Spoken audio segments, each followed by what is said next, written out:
Right, joining us now for her perspective on why sex workers continue to operate on the periphery despite attempts at decriminalisation is Meji, an advocacy manager at Embrace Dignity, a feminist and abolitionist human rights advocacy NGO. Meji, good evening and good to have you, and thank you very much for your time. Is it the law, is it the policy or enforcement practices you think that has led to this calamitous event that we're talking about today, where 6 bodies were discovered decomposing could have been a panel beater or whatever that establishment is? Good evening, Thabo, and thank you for having me, and good evening to your viewers as well. It's definitely not policy. Yes, policy has some sort of a role in why prostitution continues to be unsafe, but unfortunately it can never be made safe. The only how we can curb these killings and these murders of these women that are disadvantaged, that are forced into getting into prostitution by their circumstances, not by force as in terms of violence, but the circumstances that pushes women to get into prostitution. Policy on its own, it's not that because men are criminalized, because when we start talking about decriminalisation, we talk about decriminalizing, making illegal for men to purchase sex, making legal for brothel owners to continue to sell people for their own financial gratitude.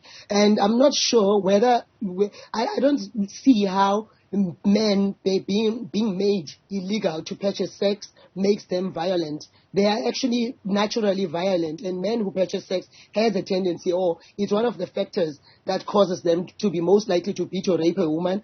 And in some cases, like the incident that we are talking about today of the 6 women, that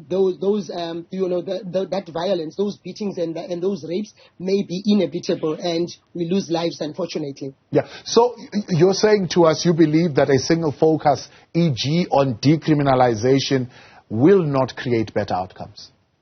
No, what we need to do is to empower and emancipate women so that women and girls do not find themselves in positions whereby their only means of survival is putting their lives at risk. In South Africa, although that has already declared femicide and gender-based violence as a crisis, we are having a situation already of intimate partner violence, men that we know that are murdering our women in this country. How much more for the woman who has to risk herself with strange men in the streets in the night, exposed and going to isolated areas?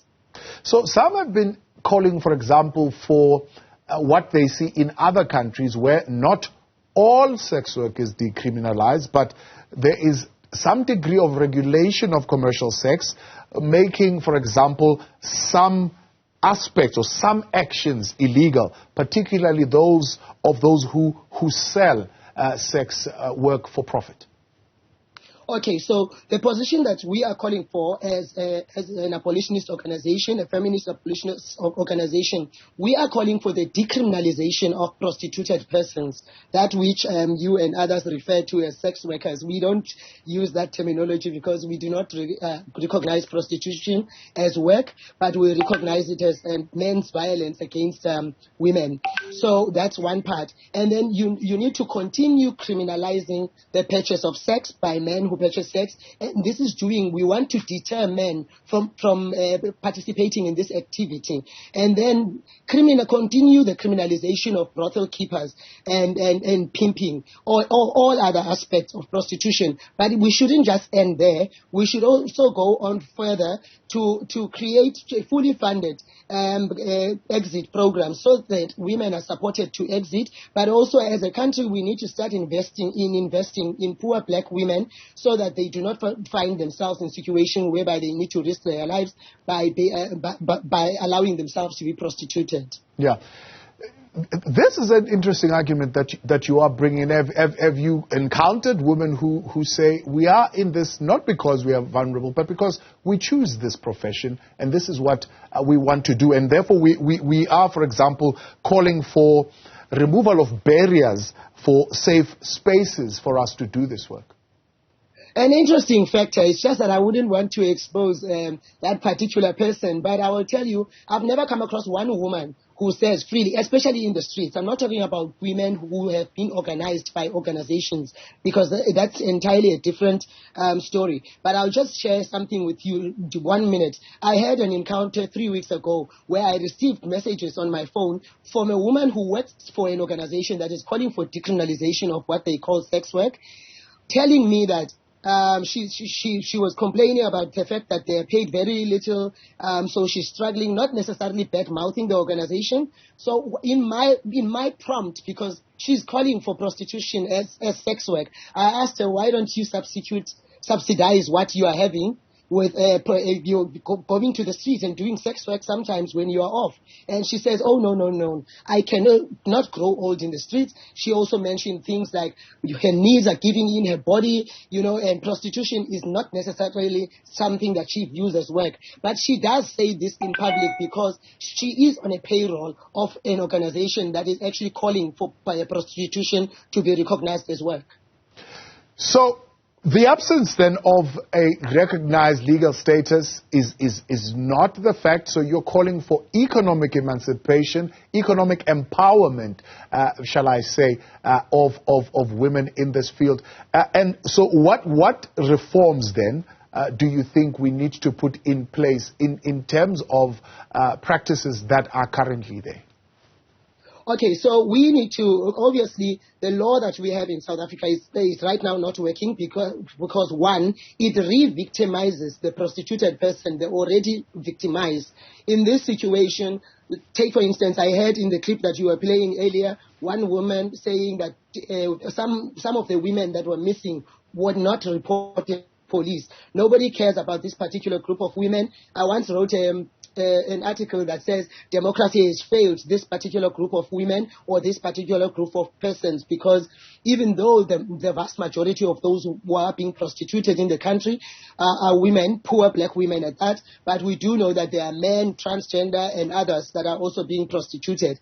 But we focus on women because this is in particular, they form the large number of those who are being prostituted, either by the pimps who sell them for their own financial gratification, and also the men who purchase sexual access to women's bodies to gratify themselves sexually. So the law needs to change because it's not working. And remember, Thabo, South Africa took a decision long ago, 1949, when we endorsed as a country that prostitution as a country we will take, and we actually committed that we will take steps that are going to actually avoid or eliminate the prostitution of others and the exploitation thereof. And in 1957, we acted upon that because what we did is that we criminalized the selling of sex.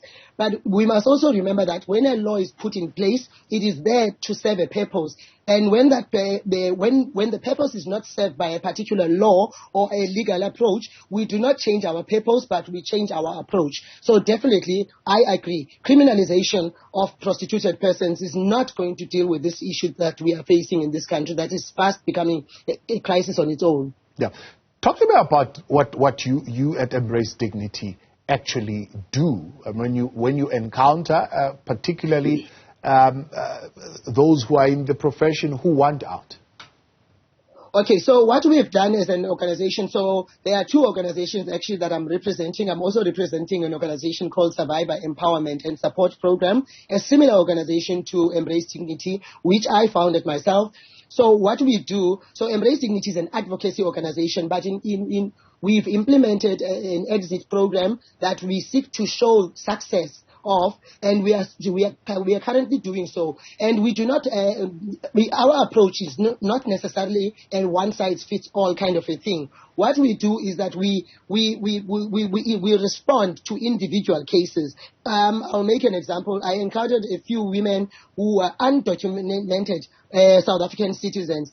And because they were undocumented, they could not work, they could not finish an education. So the first point of call is to make sure that these women are assisted in getting documentation, because regardless of what you want to do with them, whether they say they want to go to school or they want to work, they want to do other things, you cannot do that without an ID card in South Africa. So we first deal with that. But in other situations where women are actually documented, we find out from them what it is that they'd like to do. We've sent women on beauty courses, purchased beauty kits so that they are able to start up businesses of their own, small businesses like doing nails and eyelashes and hairdressing and all that. We've also done some sewing courses with women. Unfortunately, we have not done beadwork yet, but if there are women who are showing interest, of course, we will tap into that. So all in all, we respond to individuals, as and when they come, depending on their cases. But as well, we need to understand that just focusing on economics is not the only thing. We must remember that prostitution is inherently harmful physically, psychologically. So we need a holistic approach when we deal with women. Yes, we focus on the economic empowerment, but as well as dealing with the psychological damage or harm that is already done. Meji, appreciate your time. Thank you very much for coming on. Meji, she is with the feminist abolitionist group, Embrace Dignity. She's the advocacy manager there.